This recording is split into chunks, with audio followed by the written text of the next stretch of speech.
শোভন, এই মুহূর্তে আমি অবস্থান করছি সেগুনবাগিচায় হিসাব ভবনে। হিসাব ভবন চত্বরে কিন্তু এই মুহূর্তে অবস্থান করছেন অডিটররা এবং দেশের বিভিন্ন প্রান্ত থেকে এই কর্মকর্তারা এখানে এসেছেন। আপনাকে একটু দেখাতে চাই যে এই পুরো চত্বরটা কিন্তু একরকম অডিটরদের মিলন মেলায় পরিণত হয়েছে। আপনি জানেন যে এই যে 11তম গ্রেড থেকে 10ম গ্রেডে উন্নীত যে বিষয়টি, এটি কিন্তু উচ্চ আদালতের একটি রায় রয়েছে এবং উচ্চ আদালতের রায়ের পর কিন্তু সম্প্রতি মাননীয় আইন উপদেষ্টা আসিফ নজরুলও কিন্তু এই বিষয়ে ইতিবাচক মতামত দিয়েছেন বলে এখানকার যারা অডিট কর্মকর্তারা তারা জানিয়েছেন এবং তারা জানিয়েছেন যে এখন আসলে বিষয়টি হাতে রয়েছে অর্থ বিভাগের হাতে। অর্থ বিভাগ থেকে এই বিষয়টি ছাড় করা হচ্ছে না বা এই বিষয়টি অনুমোদন করা হচ্ছে না, যার প্রতিবাদে আসলে এই অবস্থান কর্মসূচি বা এই গণ অবস্থান কর্মসূচিতে অংশগ্রহণ করেছেন এখানকার কর্মকর্তারা।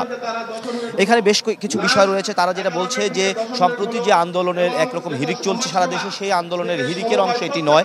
এই তাদের আন্দোলন আসলে প্রায় 1 যুগের বেশি যাবৎ চলছে এবং তারা যে কর্মসূচিটা দিয়েছেন আগামীতে, সেটাও একটি বিষয় রয়েছে যে প্রতিদিন সকাল 9টা থেকে বিকেল 5টা পর্যন্ত তারা কিন্তু এই কর্মসূচি অর্থাৎ অনশন কর্মসূচি পালন করবেন এবং তাদের এই আন্দোলন কিন্তু প্রায় 1 মাস যাবৎ চলছে। সম্প্রতি তারা যে আন্দোলন, সেই আন্দোলন কিন্তু প্রায় 1 মাস যাবৎ বিদ্যমান রয়েছে এবং তারা যেটা বলছে যে এখানে যে বৈষম্য রয়েছে সেই বৈষম্য দূরের জন্যই তাদের এই আন্দোলন, যার সাথে আসলে একমত প্রকাশ করেছে উচ্চ আদালত এবং আইন উপদেষ্টাও। তো তারা খুব দ্রুত তার সহিত অর্থ বিভাগ থেকে এর আসলে ইতিবাচক মতামত চাচ্ছেন।